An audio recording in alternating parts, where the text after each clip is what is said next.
전지적 지구 시점 데일리 다이제스트. 오늘은 어제 있었던 러시아와 중국의 그 군용기 우리나라 영공 침범 사실을 한번 리뷰해 보면서 우리가 한번 상기시켜야 할 문제들을 한번 짚어보도록 하겠습니다. 그래서 우리나라 합동참모본부에 따르면 그 중국과 러시아 군용기가 우리나라 우선 한국 방공 식별구역 카디지로 먼저 침입했고, 그 다음에 카디지에 침입한 군용기는 중국 폭격기 H-6 2대, 그 다음에 러시아 폭격기 Tu-95, 그 다음에 A-50 조기 경보 통제기 이제 한 대인데, 이것에 대해서 우리 대한민국 공군이 출격해서 중국 폭격기에 대해서는 20여 회, 그리고 러시아 폭격기와 조기 경보기에 대해서는 10여 회 등 총 30회 무선 경보 통신을 했으나 응답이 없었습니다.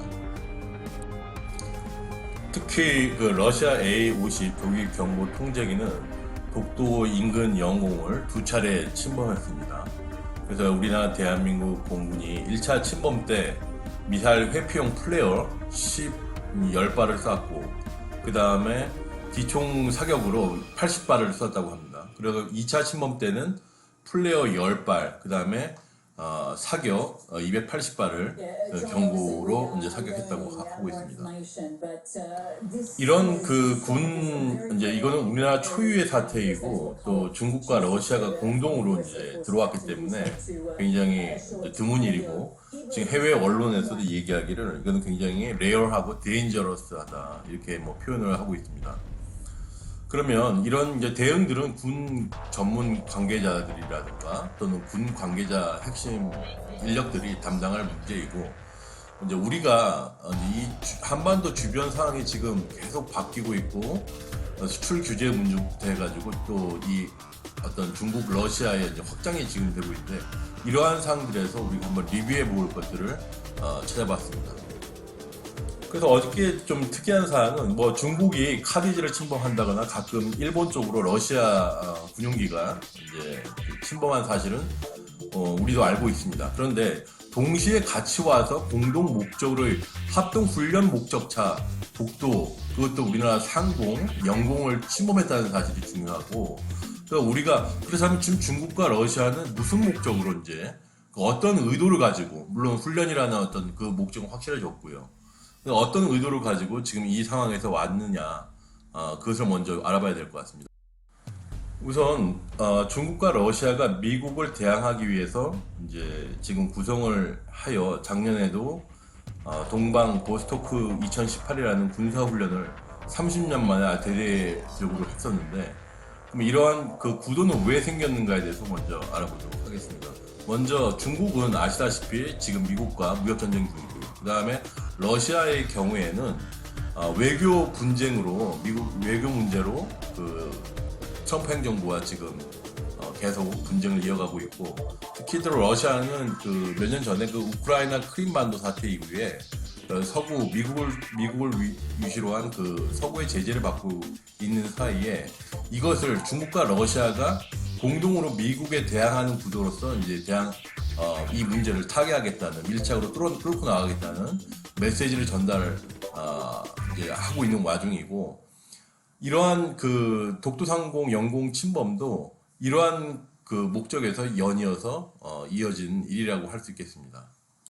조금 상세하게 얘기하면은 그 보스토크 동방 2018 훈련은 극동 지역에서 한 것입니다. 그래서 1981년에 자파드 서방 훈련이라고 해가지고 그때 한번 중국과 러시아가 공동으로 이제 했었고요.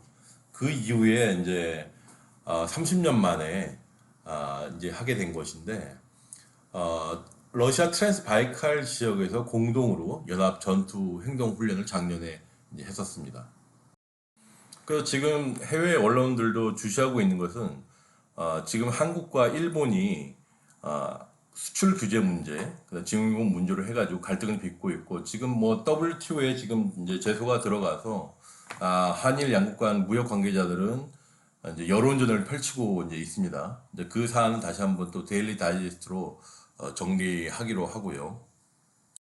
그래서 이 독도 영공 침범과 관련돼서 지금 우리가 또 한 가지 짚어봐야 할 것은 일본과의 관계에 있어가지고 군사 정보 보호 협정, 지소미아라고 하죠. 이것에 대해서 이제 지금 여야 당국 간에도 이것을 유지할 것인가 파기할 것인가 이런 문제가 지금 오가고 있습니다. 우선 그 지소미아에 대해서 우리가 좀 왜 이것이 필요하고 유지가 돼야 되는지 좀 알아보도록 하겠습니다.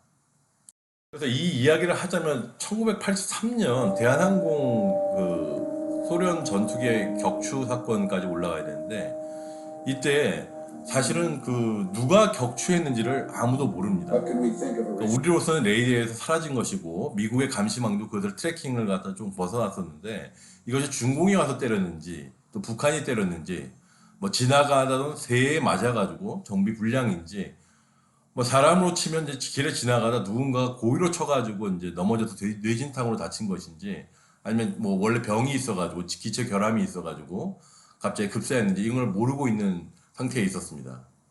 이럴 때 일본 홋카이도 와카나이 자위대 공제대 기지에서 소련이 발사 순간에 그 파일럿의 감청을 통해 가지고 완벽하게 캐치를 했고 이것을 탐지해서 가지고 있었습니다. 그 당시 한일 간에는 군사 정보 교환에 대한 어떠한 법적 근거가 없었는데 이때 이제 미국이 일본을 압박해가지고 모두 다 이제 털어내놓으라고 으름장을 놓습니다. 그래서 당시 일본은 우리 군과 아무런 관련은 없으나 그 미국과 이제 협조해서 이제 이것을 내어주었고 또 이를 근거로 해가지고 확실한 물증을 가지고서 미국은 유엔 총회에서 소련을 추구해가지고 이 사실이 이제 소련이 했다는 사실을 밝혀낼 수 있었습니다.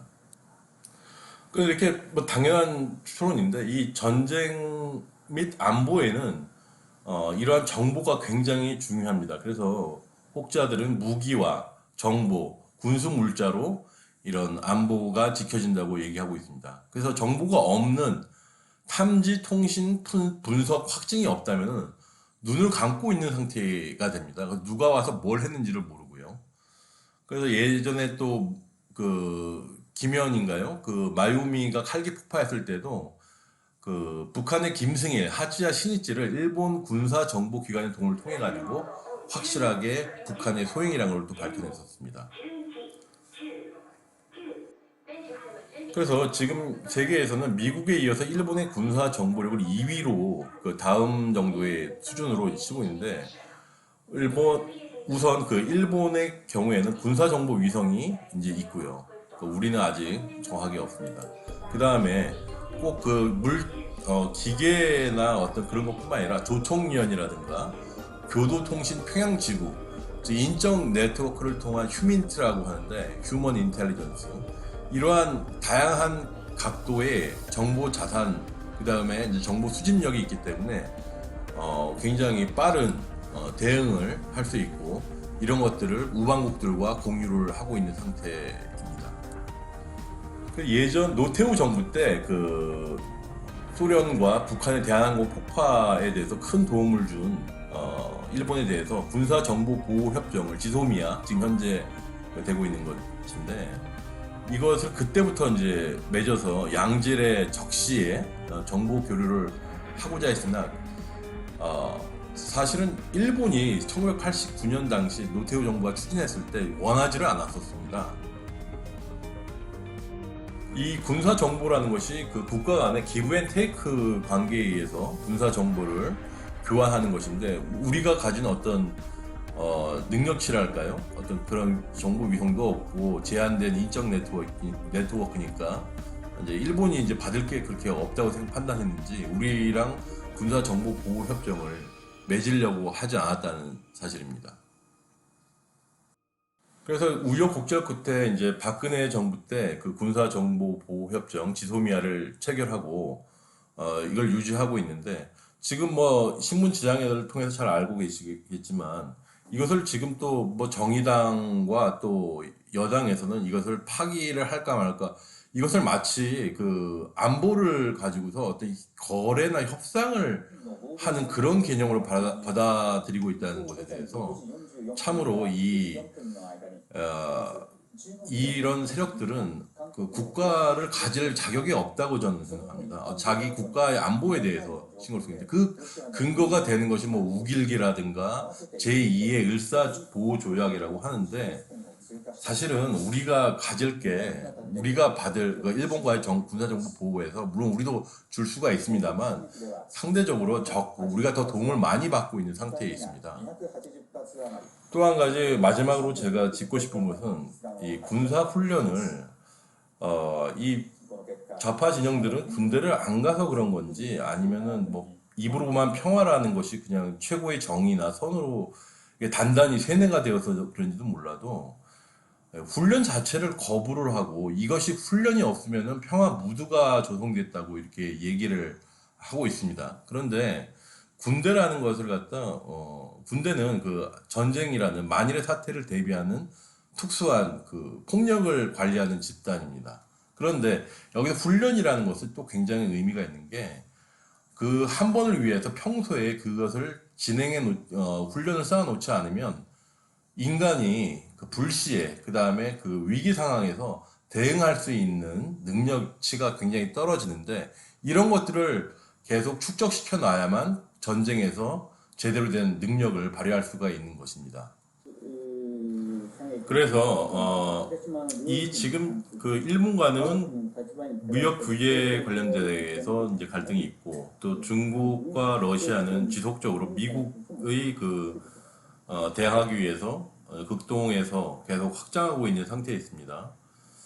이제 우리는 지금까지 그 일본과 미국과 이제 같이 안보 동맹 파트너로서 이제 활동을 해왔는데 문재인 정부가 일본은 동맹이 아니다라던가 우리가 이제 BMD (Ballistic Missile Defense System에도 안 들어가고 독자적인 한국형 킬체인을 이제 만든다고 한다거나 이렇게 유럽의 나토와 같은 공동 다자간 안보 협력 체제에 대해서 지금 반대하고 우리가 지금 가장 그 장애물이 되고 있는데 이런 것들을 계속 하려면은 뭐 주변국들은 이런 틈새를 노려서 계속 들어올 수밖에 없는 것이고 우리나라의 주권이라든가 정체성은 계속 이제 문제가 되겠죠. 지금 이 지소미아 관련돼서도 지금 또 일본과 갈등을 또 생길 가능성이 커졌습니다. 미국은 반대하고 있고요.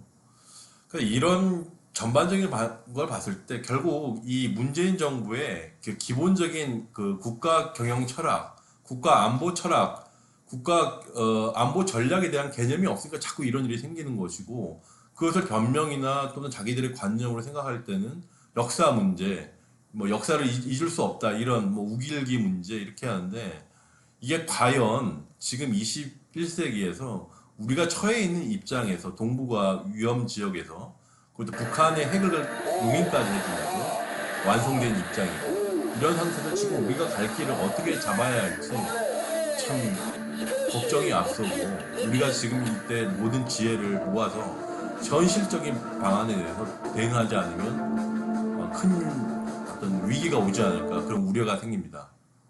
오늘 데일리 다이제스트 여기까지 하도록 하겠습니다.